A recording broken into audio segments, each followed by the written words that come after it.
Cette image de la plus grande gare souterraine d'Europe ne sera bientôt qu'un lointain souvenir. Châtelet-Les Halles, vidé de ses passagers dans le métro parisien. Avant le confinement, 4 millions de voyageurs transitaient chaque jour sur les lignes RATP. Lundi prochain, une partie d'entre eux arpentera de nouveau les couloirs. Pour préparer leur retour, des marques blanches ont fait leur apparition sur les quais de certaines stations. Il y a donc un marquage au sol qui sont des pointillés, avec au minimum 1 mètre entre deux pointillés pour faire en sorte d'inciter les voyageurs à se tenir à distance. On va être vraiment au début dans la pédagogie pour accompagner les voyageurs dans ces nouveaux gestes qui accompagneront le retour dans les transports en commun. En temps normal, aux heures de pointe, plus de 4 voyageurs se partagent 1 mètre carré dans une rame. Pour que tout le monde respecte les gestes barrières, un siège sur 2 sera désormais condamné sur le quai. 1 million de stickers sont aussi en train d'être collés dans les couloirs. Un petit peu plus en avant. Voilà, stop, c'est bon. On est pas mal. Ce mercredi, les agents techniques les posent devant les bornes automatiques et les guichets. On essaie de mettre entre 2 et 3 stickers au sol, de façon à garder quand même une distance sur le premier qui est en train de se servir, que ce soit en largeur ou au niveau de la longueur. On essaie de garder quand même une distance d'1 mètre. Et on fait ça l'ensemble des distributeurs et aussi au niveau des caisses et puis des comptoirs d'information. Des mesures de distanciation sociale, mais également l'obligation de porter un masque à partir de l'âge de 11 ans, comme dans tous les transports publics français. En cas de non-respect de cette règle, vous risquez une amende de 135 €. Aidés par les forces de l'ordre, des agents de la RATP seront aussi présents avant d'embarquer. Ils doivent notamment réguler le flux de passagers. On voit déjà le port du masque qui commence à être ancré, qui commence à devenir une habitude. Les voyageurs, pareil, quand on leur demande de longer le quai, ils jouent le jeu. Je pense qu'on peut constater un comportement et une attitude civique de la part de nos clients voyageurs. À Paris, comme en Île-de-France, les autorités veulent prioriser les déplacements professionnels. Pour prendre les transports en commun, vous devrez vous munir d'une attestation d'employeur qui justifie vos créneaux de travail aux heures de pointe. Les usagers craignent toutefois un trop grand nombre de passagers dans les RER et les métros. Par exemple, la ligne 13, j'ai vraiment du mal à voir comment on va faire respecter les règles de distanciation sociale. Là, je suis très curieux de voir comment ça va se passer.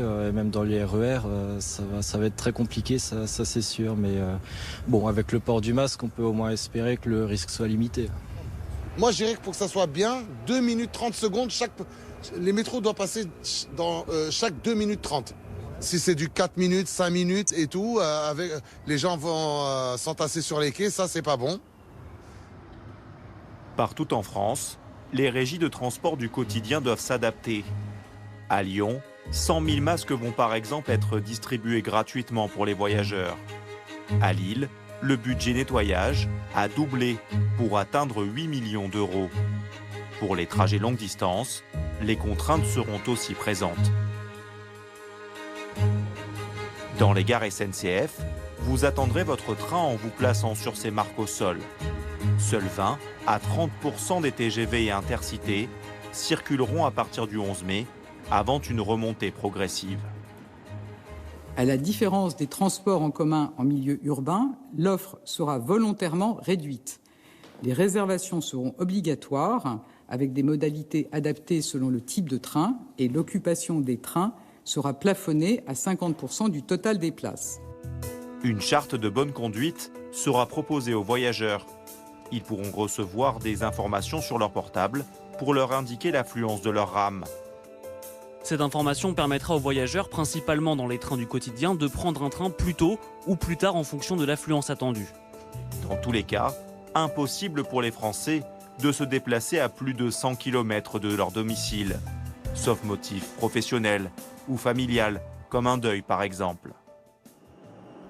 Et cela vaut aussi pour le transport aérien.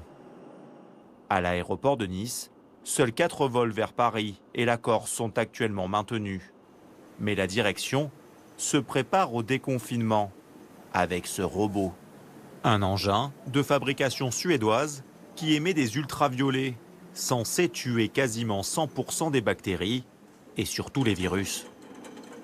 C'est une technologie qui vient du milieu hospitalier et qui permet effectivement d'assurer un niveau de décontamination total dans les blocs opératoires, d'où l'intérêt que nous avons eu pour cette technologie dans le cadre de la crise Covid. Une tentative de sécurité maximum, même si le retour à la normale sera très long. Je pense qu'il faudra 2 bonnes années pour pouvoir retrouver les niveaux de trafic mensuels que nous avons connus en 2019. En ces temps incertains, des maires aimeraient une prise de conscience, un changement total de comportement des Français pour leurs déplacements. C'est le cas d'Éric Piolle à Grenoble. Avec le déconfinement, cet élu écologiste a une crainte, que les 500 000 habitants de son agglomération préfèrent prendre leur voiture au lieu des transports en commun. On le sait, il y aura moins de places dans les transports publics puisqu'on va geler une place sur 2.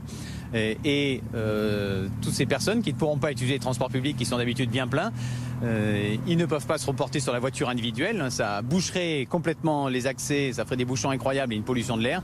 Donc il faut proposer des solutions alternatives, comme ici, où nous allons consacrer une des 2 voies de circulation en voiture au vélo.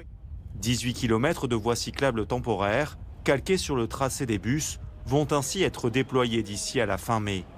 Une bonne idée pour les cyclistes que nous avons rencontrés. Quand les gens habitent à Grenoble et travaillent dans Grenoble, autant prendre un moyen de transport comme le vélo ou à pied finalement. J'espère que ça va durer et que ce ne sera pas juste que lié au déconfinement. Si la mesure fonctionne, elle pourrait être pérennisée. 100 000 nouveaux adeptes du vélo sont espérés par la mairie de Grenoble.